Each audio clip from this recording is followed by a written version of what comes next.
নামাজের সময় ছোট বাচ্চা খেলনা নিয়ে জায়নামাজের উপর বসে থাকে, কোলের কাছে সেজদা দেওয়ার জায়গা থাকে না, তখন করণীয় কি? অজু করার পর যদি মোবাইলে কোনো ছবি বা ভিডিও দেখা হয় তাহলে কি অজু ভেঙে যাবে? অজু করতে গিয়ে অন্যের অজুর পানি শরীরে পড়লে কি কোনো রকম সমস্যা আছে? একা নামাজ পড়লে কি আজান দিতে হবে? টোপর পরিধান করা কি জায়েজ আছে? গোপনাঙ্গ হাত দিলে কি অজু যাবে? শারীরিক অসুস্থতার জন্য বালিশের উপরে সেজদা দেওয়া যাবে কিনা? মহিলাদের ফরজ নামাজের সময় একামত দিতে হবে কিনা? দুলাভাইকে ভাইয়া বলে ডাকা যাবে কিনা? কোনো কিছু কুড়িয়ে পেলে করণীয় কি? নামাজের মাঝখানে যদি অজু ভেঙে যায় তাহলে কি করতে হবে? বিনা অজুতে কালিমা সহ ছোট ছোট দোয়া পড়া যাবে কিনা? চোখে আলগা পাপড়ি লাগানো যাবে কিনা? প্রতি বৃহস্পতিবার আসর নামাজের পর নাকি প্রত্যেক মৃত ব্যক্তির রূহ নিজ নিজ বাড়িতে পাঠানো হয়? কতটুকু সত্য? ইফতাহুল জান্নাত কৃপা, আপনি জানতে চাইছেন দুলাভাইকে ভাইয়া বলে ডাকা যাবে কিনা? বলা যাবে, কোনো অসুবিধা নেই, কিন্তু অতিরিক্ত মধুরতা ডাকের ভিতরে থাকা ফিতনার কারণ যেন না হয় সে বিষয়টি মাথায় রাখতে হবে। খানম স্বপ্না, নামাজের মাঝখানে যদি অজু ভেঙে যায় তাহলে কি করতে হবে? বড় ভাইয়ের আগে বিয়ে করা যাবে কিনা? অজু করে এসে যে জায়গা থেকে ভেঙেছেন সেখান থেকে কন্টিনিউ করবেন, যদি মাঝখানে কথা না বলে থাকেন, অন্য কোনো কাজ করে না থাকেন। স্বামী বারবার অনুরোধে চুল কালো করা যাবে কিনা? লুৎফুল করিম জানতে চেয়েছেন। স্বামীর অনুরোধে চুল কালো করা যাবে না। আল্লাহ রাব্বুল আলামিন যেটিকে নিষেধ করেছেন সেটি অন্য কারোর নির্দেশের কারণে করা যাবে না। লা তাআতা লিল মাখলুকিন ফি মাসিয়াতিল খালিকি, সৃষ্টিকর্তার নির্দেশকে লঙ্ঘন করে কোনো সৃষ্টির নির্দেশ মানা যাবে না। যেহেতু নবী সাল্লাল্লাহু আলাইহি ওয়াসাল্লাম বলেছেন ওয়াজান্নাবুস সাওয়াদ, কালো বাদ দিয়ে অন্য কোনো কালার করো, অতএব সেটাকে মাথায় রেখে স্বামী নির্দেশকে সসম্মানে ফিরিয়ে দিতে হবে। মারজান ইসলাম জানতেছেন, সন্তান হিজড়া না হওয়ার জন্য কি বাবা মায়ের কোনো আমল আছে কোরআন সুন্নাহয়? বিশেষ কোনো আমল নেই, তবে হ্যাঁ, সন্তান যেন নেক হয়, চক্ষু শীতলকারী হয়, সেজন্য আগে থেকে দোয়া করবেন। সূরা ফুরকান আয়াত নম্বর ৭৪ এবং অন্যান্য দোয়াগুলো বেশি বেশি পড়বেন। ইনশাআল্লাহ আল্লাহ তাআলা এমন সন্তান দিবেন যে সন্তান আপনার আমার চোখকে জুড়াবে। নাজমিন নাহান নিতু জানতেছেন, চুন এবং সুপারি দিয়ে পান খাওয়া কি হারাম? প্রথম কথা হলো যে সুপারি খুবই ক্ষতিকর এবং ইতিমধ্যে আমরা জানি এটাকে গুপ্তঘাতক বা বিষ বলা হয়েছে, বিভিন্ন গণমাধ্যমে উঠে এসছে, গবেষকরা এরকম জানিয়েছেন। তো যে জিনিসের স্বাস্থ্যের জন্য ক্ষতিকর সেটা খাওয়া জায়েজ নেই। আল্লাহ রাব্বুল আলামিন বলেছেন লা তুলকু বিয়াইদিকুম ইলা তাহলুকা, তোমরা নিজেদেরকে ধ্বংসের দিকে ঠেলে দিও না। যে জিনিসটি খেলে আপনার আমার ক্ষতি হবে আমরা জানি, প্রত্যক্ষভাবে সেই জিনিসটি খাওয়া আমাদের জন্য জায়েজ নেই। পরোক্ষ ক্ষতি অনেক কিছুরই রয়েছে, সেগুলো কথা ভিন্ন কথা। তারপরে যদি কেউ আপনার জর্দাটা না খায় তাহলে সরাসরি সেটাকে গুনাহ বলা কঠিন। তবে জর্দার মধ্যে আবার মিষ্টি জর্দা যেটা, সেটা খেতে পারেন। আর যেটা তামাক রয়েছে সেটা সরাসরি খাওয়া, এটা জায়েজ থাকার কোনো কারণ হতে পারে না। রোমানা তানহা, আপনি জানতে চেয়েছেন বসে বসে ঝিমালে কি অজু ভেঙে যাবে? বসে বসে ঝিমালে অজু ভাঙবে না, যদি আপনার ঝিমানিটা কোনো কিছুর উপরে কোনো কিছুর সাথে হেলান দিয়ে না হয়, বরং আপনি এমনিতে বসে বসে ঝিমাচ্ছেন, এর ফলে অজু ভঙ্গ হবে না। কিন্তু হেলান দিয়ে ঝিমালে অজু ভেঙে যাবে, এবং যদি ঘুমিয়ে পড়েন হেলান দিয়ে। রাকিব হাসান জানতেছেন, গোপনাঙ্গ হাত দিলে কি অজু যাবে? এটা নিয়ে ফোকাহে কেরামের মতো পার্থক্য রয়েছে। ইমাম আবু হানিফা রাহমাতুল্লাহর মতো অজু যাবে না, অন্য ইমামদের অনেকে বলেছেন অজু যাবে। মোহাম্মদ, আপনি জানতে চাইছেন বড় ভাইয়ের আগে বিয়ে করা যাবে কি না? জি বড় ভাই মোহাম্মদ, অবশ্যই বিয়ে করা যাবে। আমাদের সমাজে অনেকে মনে করেন যে বড় ভাইয়ের আগে, বড় বোনের আগে ছোট বোনকে বিয়ে দেওয়া যাবে না, বড় ভাইয়ের আগে ছোট ভাই বিয়ে করতে পারবে না। এগুলো সবগুলো আমাদের মন গড়া কথাবার্তা। ইসলামী শরীয়তের কোনো ভ্যালু নেই।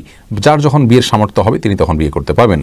বিবস্ত্র হয়ে গোসল করা যাবে কি না? এমনি বিলাল মোল্লা জানতে চেয়েছেন। না ভাই, বিবস্ত্র হয়ে গোসল করা উচিত না। একজন মুসলিমের জন্য বিবস্ত্র হয়ে গোসল করা এটা নির্লজ্জতা। আর কেউ দেখুক আর না দেখুক, আল্লাহ রাব্বুল আলামিন তাকে দেখছেন। জাস্ট এই বিষয়টিকে মাথায় রেখে অন্তত তার বিবস্ত্র হয়ে গোসল করা থেকে বেঁচে থাকা উচিত।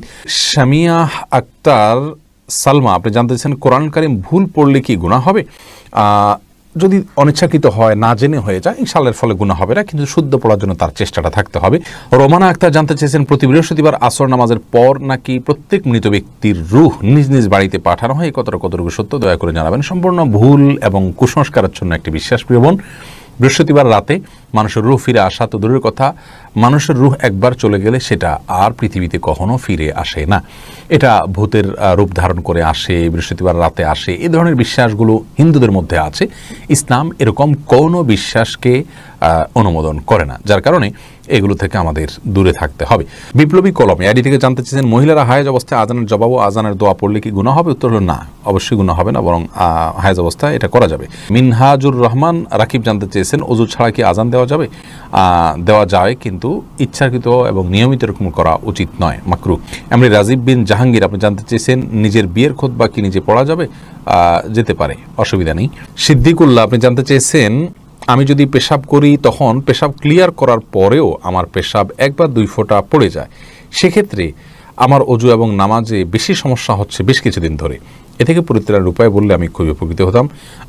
পেশাব ক্লিয়ার হওয়ার পর 1-2 ফোঁটা পড়লে আপনাকে অপেক্ষা করতে হবে যতক্ষণ না পেশাবের ধারা বন্ধ হয়ে যায়, তারপরে আপনি অজু করতে যাবেন।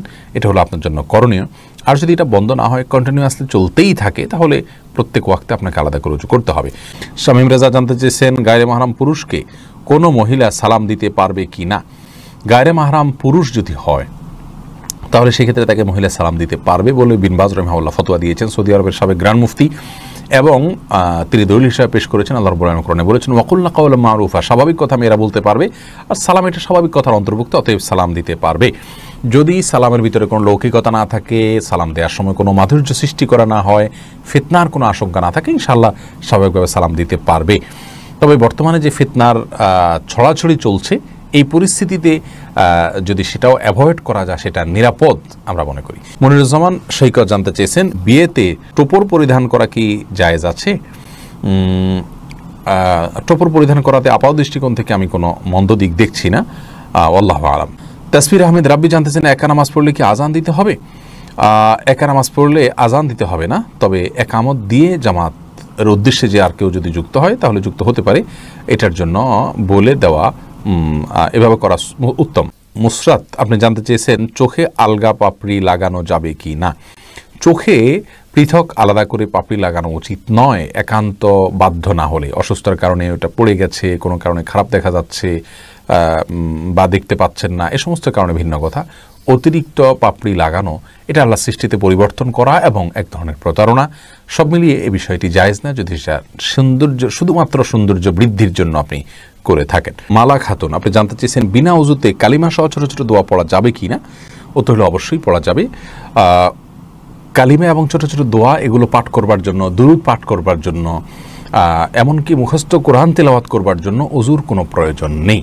কোরআনে কারীম শুধু স্পর্শ করে যখন আপনি তেলাওয়াত করবেন বা স্পর্শ করবেন তখন আপনাকে উজু করতে হবে। এছাড়া মুখস্থ তেলাওয়াতের জন্য উজুর প্রয়োজন নাই, দুরূদ পড়তে উজুর প্রয়োজন নাই, দোয়া পড়বেন উজুর প্রয়োজন নাই, কালিমা পড়ছেন তখন অজুর প্রয়োজন নেই। তবে হ্যাঁ, অজু অবস্থা যদি থাকতে পারেন, সে অবস্থা ভালো কাজগুলো করতে পারেন, সেটা অবশ্যই প্রশংসনীয়। ফয়সাল হোসেন জানতে চেয়েছেন, কোনো কিছু কুড়িয়ে পেলে করণীয় কি? কুড়িয়ে পেলে যদি খুব হালকা পাতলা ছোটোখাটো কোনো 5-10 টাকা হয়, এমন জিনিস যেটা কেউ খুঁজে বেড়াবে না, তাহলে সেটা তিনি চাইলে নিজে ভোগ করতে পারেন, যদি গরিব হন আল্লাহ কাউকে দানও করে দিতে পারেন, নিজেও খেতে পারেন, অসুবিধা নেই। আর যদি অনেক বেশি মূল্যবান কিছু হয় তাহলে সেটা অবশ্যই মালিককে খুঁজে তারপরে বের করে ফেরত দেওয়ার উদ্যোগ নিতে হবে। সেটা যদি করা না যায় তাহলে সেক্ষেত্রে তিনি চেষ্টা করবেন যাতে কোনো গরিব বা অভাবী মানুষকে দেওয়ার। আর তিনি নিজে যদি গরিব অভাবী হন, জাকাত খাওয়ার হকদার হন, অভাবী মানুষ হন, তাহলে সেক্ষেত্রে নিজেও তিনি ভোগ করতে পারবেন। রত্না আফরোজা আপনি জানতে চেয়েছেন, শারীরিক অসুস্থতার জন্য বালিশের উপরে সেজদা দেওয়া যাবে কিনা? বালিশের উপরে কেন সেজদা দিতে যাবেন? আপনি রুকু সেজদা যদি স্বাভাবিকভাবে দিতে না পারেন তাহলে ইশারা করে দিলেই হবে। বালিশ বা কোনো কিছুর উপরে সেজদা দেওয়ার বিশেষ কোনো কারণ নাই। আপনি ভূমিতে, জমিনে, ফ্লোরে সেজদা যদি দেওয়ার মতো অবস্থা না থাকে, চোখের সমস্যা বা অন্য কোনো অসুবিধা, অপারেশন ইত্যাদি হয়ে থাকে, তাহলে আপনি ইশারায় রুকু করবেন আর ইশারায় সেজদা করবেন, যতটুকু সম্ভব সেজদা নিয়াতে উপর হবেন এবং সেটা সেজদা হিসাবে গণ্য হবে ইনশাআল্লাহ তাআলা। শাহনাজ আনসারী জানতে চেয়েছেন, মহিলাদের ফরজ নামাজের সময় একামত দিতে হবে কি না? একামত যদি তারা দলবদ্ধভাবে নামাজ পড়েন তাহলে সেক্ষেত্রে একামত দিবেন কোনো পুরুষ লোক থাকলে তিনি। সুমাইয়া আফরিন জ্যোতি জানতে চেয়েছেন, অজু করার পর যদি মোবাইলে কোনো ছবি বা ভিডিও দেখা হয় তাহলে কি অজু ভেঙে যাবে? না, এর কারণে অজু ভাঙবে না, অজুর ভাঙার সাথে কোনো সম্পর্ক নেই। সাইফুর রহমান সাহেব জানতে চেয়েছেন, অজু করতে গিয়ে অন্যের অজুর পানি শরীরে পড়লে কি কোনো রকম সমস্যা আছে? না, কোনো অসুবিধা নেই, অজুর পানি নাপাক নয়। এরপর দ্বিতীয় প্রশ্ন আপনি করেছেন, নামাজের সময় ছোট বাচ্চা খেলনা নিয়ে জায়নামাজের উপর বসে থাকে, কোলের কাছে সেজদা দেওয়ার জায়গা থাকে না, তখন করণীয় কি? তখন করণীয় হলো, আপনি সালাতরত অবস্থায় বাচ্চাকে ধরে আস্তে করে ডানে বামে কোথাও সরিয়ে দিয়ে আপনি সেজদার জায়গা করে নেবেন, যাতে আমলে কাসির না হয়। অর্থাৎ এত বেশি নড়াচড়া করলেন যে আপনি নামাজে আছেন কিনা কেউ দেখে সন্দেহের মধ্যে পড়ে যায়, এতটুকু যেন না হয়। শুধুমাত্র হালকা আলতো করে বাচ্চাটাকে ধরে একটু সরিয়ে দিয়ে আপনি সিজদা করলেন, রুকু করলেন, এটা করবেন। আর যদি এটাও কঠিন হয়ে যায় তাহলে নিজে যদি সরার জায়গা থাকে, একটু পেছনে, একটু সামনে, একটু ডানে বামে, তাহলে সরে গিয়ে সিজদা করবেন, অথবা যে কোনোভাবে জড়সড় হয়ে আপনাকে সিজদার যে শর্তগুলো আছে 7টি অঙ্গের উপরে সিজদা করা, সেটি আপনাকে করতে হবে যে কোনো মূল্যে।